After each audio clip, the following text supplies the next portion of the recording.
आज हम देखेंगे नागरिक शास्त्र का पाठ पहला, हमारा सामाजिक जीवन। ठीक है, इसमें हमने 2 पॉइंट्स देखे थे, मनुष्य को समाज की आवश्यकता कैसे अनुभव हुई एंड देन मनुष्य में समाजशीलता। आज हम देखेंगे पेज नंबर 60, इसमें हम देखेंगे हमारा विकास और समाज किसे कहते हैं। तो हमारा समाज देखिए, प्रत्येक मनुष्य स्वभावतः कुछ गुण और क्षमताएं होती है। अभी वे सुप्त अवस्था में होती है, मतलब जो गुण है वो दिखते नहीं है, लेकिन समाज के कारण वो जो गुण है वो आगे उभर आते हैं। जैसे मनुष्य के सुप्त गुणों का विकास ये समाज में रहकर ही होता है। एक दूसरे से बोलने के लिए हम जो भाषा का सहारा लेते हैं, वो भाषा जो है हमें जन्म से ज्ञात नहीं होती है, लेकिन उस भाषा को धीरे धीरे हम सीखते जाते हैं, क्योंकि समाज में हम रहते हैं वहाँ पे जो लोग बोलते हैं तो वो बोली भाषा हमारे कान पे आती है और सुन सुन के ही हम वो चीज़ आत्मसात करने का प्रयास करते हैं। ठीक है, तो उस भाषा को हम धीरे धीरे सीखते हैं।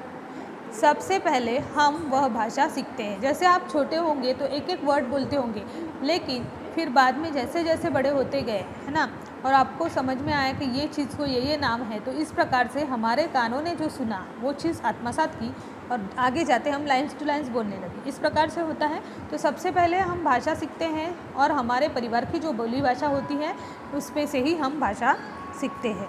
यदि हमारे पड़ोसी भिन्न भाषा बोलने वाले लोग हैं तो उस भाषा से भी हमारा परिचय हो जाता है। जैसे समझ लो आपके बाजू में बंगाली रहते हैं या आपके सामने जैसे क्रिश्चियन लोग रहते हैं, तो उनकी जो बोली भाषा है या जो बोलने का तरीका है तो वो भी हम आत्मसात करते हैं, मतलब उसका भी परिचय हमें होता है।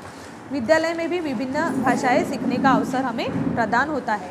हमारे पास स्वतंत्र विचार करने से की भी क्षमता होती है, मतलब हम स्वतंत्र विचार कर सकते हैं, क्योंकि सबकी विचारसरणी अलग अलग स्वरूप की होती है। जैसे विद्यालय में सभी विद्यार्थियों को एक ही विषय पर निबंध लिखने के लिए अगर कहा जाता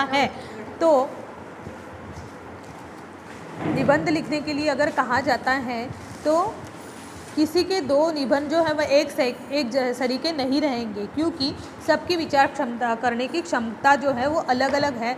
किसी चीज़ के लिए देखने का जो दृष्टिकोण है वो अलग स्वरूप का होता है, इसलिए वो अलग अलग प्रकार का निबंध हमें पढ़ने को मिलेगा, क्योंकि सबसे विचार अलग अलग होते हैं। और समाज के कारण ही हमारी भावनात्मक क्षमता जो है, मतलब जो इमोशंस है, तो भावनात्मक आपकी क्षमता और विचार करने की जो शक्ति है, प्रवृत्ति है, उसमें वृद्धि होती जाती है, मतलब वाढ़ होती जाती है। समाज के कारण हमें अपने विचार और भावनाएं अभिव्यक्त करने का अवसर भी प्रदान होता है। हम जो समाज में रहते हैं वहाँ हम अपने विचार अभिव्यक्त कर सकते हैं, उसी साथ भावनाएं जो है वो भी अभिव्यक्त करने का चांस आपको वहाँ पे मिलता है। समाज के फलस्वरूप मनुष्य के कलात्मक गुणों का भी विकास होता है। जो समाज में आप रह रहे हो तो उसमें मनुष्य के कलात्मक गुणों का विकास भी होता है। अगर आपके अंदर कुछ कला छिपी होगी तो समाज में रहकर आप वो चीज़ जो है वो, मतलब अपनी जो कला है वो आप प्रेजेंट करने का आपको मौका भी मिलता है। जैसे गायक है, चित्रकार, वैज्ञानिक, साहसी वीर, ऐसे सामाजिक कार्य करने वाले विभिन्न व्यक्तियों के गुण विकास समाज के लिए प्रोत्साहन व समर्थन से ही संभव होता है। जैसे आप बहुत अच्छे गायक हो, है ना, तो आपको समाज में रहते हो, वहाँ पे अगर एक आधा प्रोग्राम हो गया है और आपने गाना गाया तो समाज में वो चीज़ प्रचलित हो जाती है कि ये जो पर्सन है वो बहुत अच्छे से गा सकता है। या कोई चित्रकार रहता है वो जो कि बहुत अच्छे से चित्र निकालता है, पेंटिंग्स करता है। ये सब जो गुण है वो मनुष्य के अंदर रहते हैं, लेकिन ये सुप्त गुण है, लेकिन समाज में रहकर ये जो गुण है वो आगे उभर आते हैं। और इस प्रकार से व्यक्तियों के गुणों का विकास होता है यहाँ पे, और समाज के प्रोत्साहन व समर्थन से ही यह संभव भी होता है, मतलब पॉसिबल होता है। उन्हें प्राप्त होने वाला यह प्रोत्साहन भी उतना ही महत्वपूर्ण जाना होता है। इस प्रकार से हमारा विकास हमारे समाज में रहकर ही हो सकता है, क्योंकि मनुष्य को समाज की आवश्यकता अनुभव हुई है कि एक समाज में रहकर ही हम हमारी जो प्रगति है वो कर सकते हैं। अभी देखते हैं आकृति 1.4 एक पॉइंट है, समाज किसे कहते हैं। किसे कहते हैं समाज, देखिएगा ज़रा। समाज में स्त्री, पुरुष, वयस्क, वृद्ध, छोटे, लड़के, लड़कियां सभी का समावेश होता है। देखो, जो समाज में हम रहते हैं, सुसंगठित स्वरूप से रहते हैं, तो इसमें स्त्री पुरुष मतलब आपके घर में स्त्री पुरुष, आपके मम्मी पापा, वयस्क मतलब आपके दादाजी दादी, है ना, वृद्ध लोग जो है वो रहते हैं, साथ ही साथ छोटे लड़के लड़कियां, आपके भाई बहन वगैरह, ये सब लोगों से एक फैमिली तैयार होती है और ये जो कुटुंब है ये समाज में रहता है। हमारे परिवार हमारे समाज के घटक होते हैं। हमारा जो परिवार है ये समाज का एक प्रमुख घटक होता है। समाज में विभिन्न गुट संस्थाएं संगठन होते हैं। अभी ये समाज में विभिन्न प्रकार के गुट होते हैं और संस्थाएं और संगठन भी होते हैं और लोगों में पारस्परिक संबंध, व्यवहार, उनके बीच के आदान प्रदान आदि का समावेश समाज में ही होता रहता है। जैसे लोगों में आदान प्रदान की क्रिया होती है, क्योंकि एक मतलब सब लोग एक दूसरे पे डिपेंड है, तो पारस्परिक संबंध और व्यवहार समाज में ही होते रहते हैं।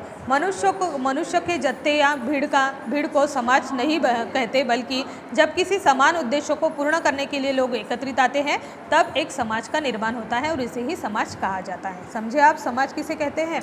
आप जो समाज में रहते हो वहाँ पे ही आपके कुछ गुणों का विकास होता है और वहाँ से ही आपको प्रोत्साहन मिलता है। अभी देखते हैं, भोजन, वस्त्र, आवास और सुरक्षा जैसी आवश्यकताओं को पूर्ण करने के लिए समाज में स्थायी शासन व्यवस्था निर्माण करनी होती है और व्यवस्था के बिना समाज के दैनिक व्यवहार पूर्ण नहीं हो सकते। समाज का अस्तित्व बने रहने के लिए व्यवस्था का होना भी उतना ही ज़रूरी है। मतलब अनाज की आवश्यकता पूर्ण करने के लिए खेती करना आवश्यक है। अगर खेती में किसान बोएगा नहीं तो हम खाएंगे क्या, है ना। इस प्रकार से विभिन्न संस्थाओं का भी निर्माण होता है। खेती के औजार बनाने के लिए कारखाने, किसानों को ऋण देने के लिए बैंक और उत्पादित माल बेचने के लिए उपज मंडी जैसे व्यापक व्यवस्था का निर्माण होता है। मतलब बड़ी बड़ी मंडियाँ, बाजार पेठ हम देखते हैं। ऐसी विभिन्न संस्थाओं के द्वारा समाज को स्थिरता प्रदान होती है। इस प्रकार के समाज का निर्माण होता है। अगले पाठ में हम क्या देखेंगे, तो भारत की सामाजिक विविधता का परिचय करेंगे, क्योंकि हमारा जो भारत देश है विविधता से परिपूर्ण है। ठीक है, कल ये अपना पाठ जो है यहाँ पे पूरा समाप्त हो गया है। Thank you.